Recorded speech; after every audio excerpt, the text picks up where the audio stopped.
അമേരിക്കയുടെ സൈനിക നീക്കങ്ങൾക്ക് മുന്നറിയിപ്പുമായി ഇറാൻ. പ്രമുഖ ഇറാൻ പത്രമായ ടെഹ്റാൻ ടൈംസിലൂടെയാണ് രാജ്യം യുഎസിന് മുന്നറിയിപ്പ് നൽകിയിരിക്കുന്നത്. നരകത്തിലേക്ക് സ്വാഗതമെന്ന തലക്കെട്ടോടെ നൽകിയിരിക്കുന്ന വാർത്തയിൽ ഇറാന്റെ മണ്ണിൽ കാലുകുത്തുന്ന ഏതൊരു അമേരിക്കൻ സൈനികനും ശവപ്പെട്ടിയിലാകും മടങ്ങിപ്പോകുകയെന്ന കടുത്ത ശാസനയുമുണ്ട്. പശ്ചിമേഷ്യയിലേക്ക് 10,000-ഓളം അധിക സൈനികരെ വിന്യസിക്കാൻ യുഎസ് ഒരുങ്ങുന്നുവെന്ന റിപ്പോർട്ടുകൾക്ക് പിന്നാലെയാണിത്. ഇത് ഇറാനിൽ കരസേനാ നടപടിക്ക് അമേരിക്ക തയ്യാറെടുക്കുകയാണെന്ന അഭ്യൂഹങ്ങൾക്കടക്കം ആക്കം കൂട്ടുകയും ചെയ്തു. ഇതിന് പിന്നാലെയാണ് ഇറാൻ തങ്ങളുടെ പത്രത്തിൽ മറുപടി നൽകിയത്. അമേരിക്ക കരയുദ്ധത്തിന് മുതിർന്നാൽ യമനിലെ ഹൂതി വിമതരെ ഉപയോഗിച്ച് ആക്രമണം അഴിച്ചുവിടുമെന്ന് ബുധനാഴ്ച ഒരു ഇറാനിയൻ ഉദ്യോഗസ്ഥനും പറഞ്ഞിരുന്നു. ചെങ്കടലിലെ കപ്പൽ ഗതാഗതത്തിന് നേരെ ആക്രമണം അഴിച്ചുവിടാൻ ഹൂതികൾക്ക് നിർദ്ദേശം നൽകുമെന്നായിരുന്നു ഭീഷണി. അമേരിക്കയുടെ ഒരു വിമാനം കൂടി തകർത്തെന്ന അവകാശവാദവുമായി ഇറാൻ രംഗത്തെത്തുകയും ചെയ്തു. നിരീക്ഷണ വിമാനമാണ് തകർത്തത്. ഇതിന്റെ ദൃശ്യങ്ങളും പുറത്തുവിട്ടിട്ടുണ്ട്. എന്നാൽ ഇക്കാര്യത്തിൽ അമേരിക്ക ഇതുവരെ പ്രതികരിച്ചിട്ടില്ല. നേരത്തെയും അമേരിക്കയുടെ യുദ്ധവിമാനങ്ങളെ വെടിവെച്ചിട്ടുവെന്ന് ഇറാൻ അവകാശവാദം ഉന്നയിച്ചിരുന്നു.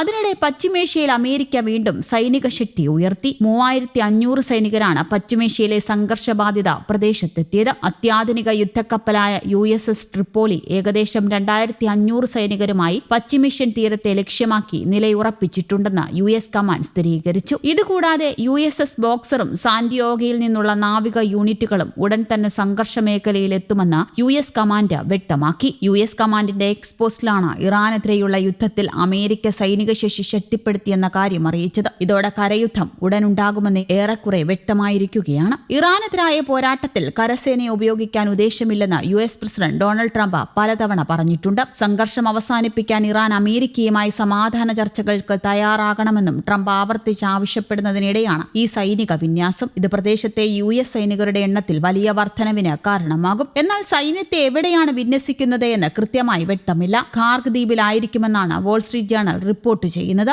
ഇറാനിലെ ഊർജ്ജ പ്ലാന്റുകൾ 10 ദിവസത്തേക്ക് കൂടി ആക്രമിക്കില്ല എന്ന നിലപാടിലാണ് ട്രംപ്. 7 ദിവസത്തേക്ക് താൽക്കാലികമായി നിർത്തിവെക്കണമെന്നാണ് ഇറാൻ അഭ്യർത്ഥിച്ചത് എന്നും എന്നാൽ താൻ അത് 10 ദിവസം നൽകുകയായിരുന്നുവെന്നുമാണ് ട്രംപ് പറയുന്നത്. യുദ്ധം അവസാനിപ്പിക്കുന്നതിനുള്ള ചർച്ചകൾ വളരെ നന്നായി നടക്കുന്നുണ്ടെന്നും അദ്ദേഹം മാധ്യമപ്രവർത്തകരോട് പറഞ്ഞു. അതേസമയം വെള്ളിയാഴ്ച രാവിലെ ടെഹ്റാന്റെ ഹൃദയഭാഗത്ത് അടിസ്ഥാന സൗകര്യങ്ങൾക്കെതിരെ വ്യാപക ആക്രമണം നടത്തിയതായി ഇസ്രയേൽ സൈന്യം അവകാശപ്പെട്ടിട്ടുണ്ട്. ബെയ്റൂട്ടിന്റെ തെക്കൻ പ്രാന്തപ്രദേശങ്ങളിൽ വീണ്ടും ആക്രമണം നടത്തിയതായും ഹിസ്ബുള്ള ഉപയോഗിക്കുന്ന അടിസ്ഥാന സൗകര്യങ്ങൾ ലക്ഷ്യമിട്ടതായും ഇസ്രയേൽ അറിയിച്ചു. എന്നാൽ കരസേനയെ വിന്യസിക്കാതെയും കരയുദ്ധമില്ലാതെയും ഇറാനെ പരാജയപ്പെടുത്താനാണ് ലക്ഷ്യമിടുന്നത് എന്നാണ് അമേരിക്ക പറയുന്നത്. US സ്റ്റേറ്റ് സെക്രട്ടറി മാർക്കോ റൂബിയാണ് ഇക്കാര്യം പ്രസ്താവിച്ചത്. യുദ്ധത്തിൽ ഇറാന്റെ പക്ഷം ചേർന്നുകൊണ്ട് USനും ഇസ്രയേലിനുമെതിരെ യമനിലെ ഹൂതി വിമതർ ആക്രമണം തുടങ്ങിയിട്ടുമുണ്ട്. ഇതോടെ 1 മാസമായി തുടരുന്ന യുദ്ധം കൂടുതൽ മേഖലകളിലേക്ക് വ്യാപിക്കുകയാണ്. ഇസ്രയേലിന് നേരെയാണ് ഹൂതികൾ കഴിഞ്ഞ ദിവസം മിസൈൽ ആക്രമണം നടത്തിയത്. മിസൈൽ തകർത്തെന്ന് ഇസ്രയേൽ സൈന്യം വെളിപ്പെടുത്തുകയും ചെയ്തു. ചരക്ക് കപ്പലുകൾക്ക് നേരെ ഹൂതികൾ ഏതു നിമിഷവും ആക്രമണം തുടങ്ങിയേക്കും. ഹോർമുസ് കടലിടുക്കിലെ സംഘർഷാവസ്ഥ ഇതോടെ ചെങ്കടലിലേക്കും വ്യാപിക്കുകയാണ്. അതിനിടെ ചെങ്കടലിനും ഏഥൻ ഉൾക്കടലിനുമിടയിലെ ബാബൽ മന്ദബ് കടലിടുക്ക് ഹൂതികൾ ഉപരോധിക്കുമെന്ന് റിപ്പോർട്ടുണ്ട്. ലോകത്തെ 4ാമത്തെ വലിയ കപ്പൽ പാതയാണ് ബാബൽ മന്ദബ്. സൂയിസ് കനാലിനു നേരെ ഹൂതികളുടെ ആക്രമണം ഉണ്ടാകാനുള്ള സാധ്യതയും തള്ളാനാകില്ല.